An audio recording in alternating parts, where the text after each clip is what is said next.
Anche quest'anno ritorna Nativitas, canti e tradizioni natalizie in Friuli Venezia Giulia. Dal palcoscenico virtuale dei canali social di Usci e FVG, i cori della regione accompagneranno in musica le festività natalizie. Scopri la programmazione completa su www.uscifvg.it.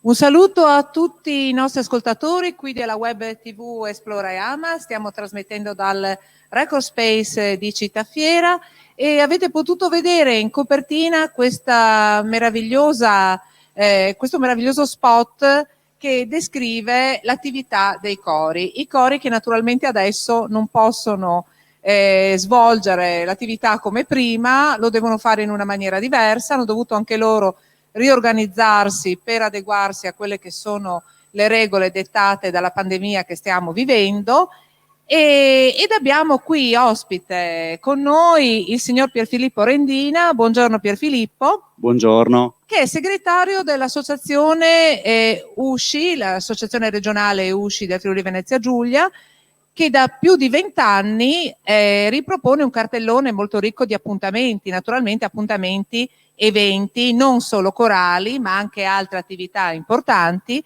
Erano partiti all'inizio con 30 appuntamenti all'anno ed erano arrivati all'anno scorso che erano più di 150, quindi un'attività molto importante e un'attività sicuramente a carattere regionale con un'impronta, che lasciava un'impronta. Quest'anno le cose sono cambiate, vero Pierfilippo? Cos'è successo? Sì, assolutamente. Intanto grazie dell'ospitalità, grazie di averci dato l'occasione di essere qui oggi a parlare di questo importante per noi appuntamento natalizio. E le cose sono cambiate radicalmente, ovviamente. Penso che non serva fare nessun tipo di premessa per dire che la situazione di quest'anno ha visto in grosse difficoltà tutto il settore musicale e culturale, oltre a tutti gli altri settori della vita sociale, produttiva ed economica del paese. In particolare cantare in coro è diventato impossibile in diversi momenti di quest'anno e in particolare in questo periodo natalizio. Tutti gli eventi, tutti gli spettacoli dal vivo sono impossibili, non si possono realizzare ed è sconsigliabile farli anche a porte chiuse. Noi nei mesi di settembre e ottobre ci eravamo attivati speranzosi di poter anche quest'anno mettere assieme un importante cartellone di eventi corali natalizi. Sappiamo che la musica nel periodo del Natale è molto forte, è molto presente, c'è una grandissima vastità di repertorio dedicato al periodo natalizio e non parlo solo di repertorio corale, repertorio musicale in tutti gli aspetti, dal pop alla strumentale. I cori ovviamente aspettano il Natale per organizzare il concerto di Natale, diciamo la che rassegna. È proprio la tradizione, assolutamente, no? La tradizione sì. del Natale sono soprattutto, in maniera particolare, proprio i cori.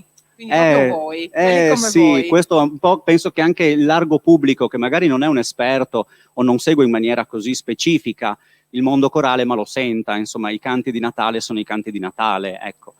Ci siamo trovati a guardarci negli occhi e dire, bene, quest'anno che facciamo? Si sperava di poter fare comunque, dicevo, un cartellone, tant'è che molti cori si erano attivati per organizzare degli appuntamenti sui loro territori. Parliamo di concerti diffusi su tutto il territorio regionale, da Trieste a Udine, da Pordenone a Gorizia e anche magari oltre confine nelle regioni limitrofe. C'era un movimento anche con la vicina Slovenia, la vicina Austria. Anche perché oltre 150 appuntamenti... è difficile collocarli tutti, È un cartellone bello ricco. Assolutamente, sì, la sovrapposizione è all'ordine del giorno. E niente, abbiamo adottato anche per questo periodo un po' la politica che la nostra associazione, se vogliamo, per giocoforza, ha dovuto mettere in atto un po' in tutto questo anno, ovvero proporre delle alternative che fossero non sostitutive ovviamente, perché l'evento dello spettacolo dal vivo, il fare musica dal vivo ha una sua suggestione, è un'esperienza estetica irripetibile. Lic et nunc nel fare musica dal vivo è un valore aggiunto fondamentale. Ma non abbiamo voluto lasciare questi giorni di Natale nel silenzio e allora abbiamo raccolto registrazioni audio e video fornite generosamente dai nostri cori e abbiamo allestito un cartellone, per così dire, virtuale. I cori sono presenti in rete lo stesso con la musica corale in questo Quindi periodo. voi non avete tralasciato i vostri appuntamenti, avete solo cambiato Ne abbiamo il modo di porvi. esatto, e ci siamo adattati al contesto attuale, per così dire, una cosa che avevamo fatto analoga anche nel periodo pasquale o che abbiamo dovuto fare anche con altre attività come corsi di formazione che sono diventati webinar. Abbiamo inventato delle dirette in streaming per tenere compagnia alle persone nel momento in cui, insomma, c'era un po' di silenzio, chiamiamolo così.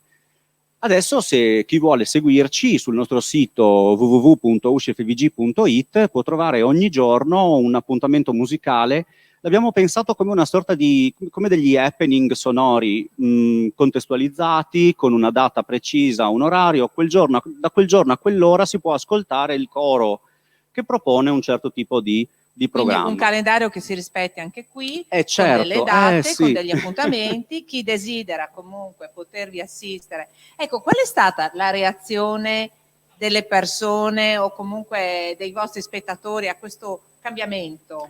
Posso dire che c'è un buon seguito, stiamo tenendo monitorato, parliamo già di migliaia di ascolti collezionati nei primi 15 giorni di programmazione, quindi le aspettative sono molto buone. Stanno arrivando da parte dei cori all'inizio, c'era un po' di titubanza, un po' di stanca nel dire ma basta queste cose online, ma a un certo punto lo spirito ha prevalso e quindi la voglia di esserci, di far sentire la propria voce in qualunque mezzo sia possibile in questo momento, sta vincendo un po' su questa apatia che forse si stava respirando negli ultimi mesi.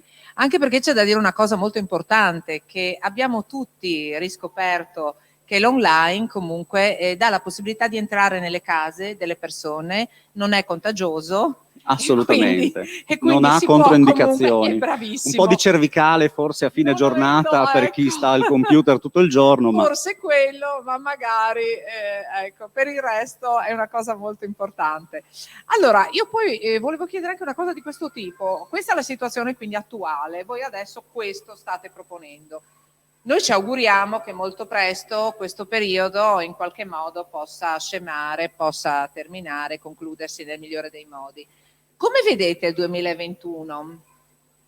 Bello. Vogliamo mantenere l'ottimismo e dire sarà un anno bellissimo. Appena sarà possibile, senza corse, senza fretta, senza rischiare più del dovuto, quando ci sarà il momento per poter tornare a fare musica in serenità e in sicurezza, io credo che emergerà uno spirito e una voglia di fare, una voglia di progettare come non avevamo da anni. Si sarà accumulata tutta un'energia, una carica che sarà sicuramente costruttiva e propositiva. E con questo meraviglioso messaggio di positività che noi accogliamo e che sosteniamo, perché è un messaggio veramente bello e importante, noi ringraziamo tantissimo il segretario dell'USCI regionale Pier Filippo Rendina, grazie tantissime di essere stato qui con noi. Grazie anche ai nostri ascoltatori qui dalla web tv di Esplora e Ama, da Record Space di Citafiera. Un saluto a tutti voi e buon proseguimento. Anche quest'anno ritorna a Nativitas, canti e tradizioni natalizie in Friuli Venezia Giulia. Dal palcoscenico virtuale dei canali social di USCI e FVG, i cori della regione accompagneranno in musica le festività natalizie. Scopri la programmazione completa su www.uscifvg.it.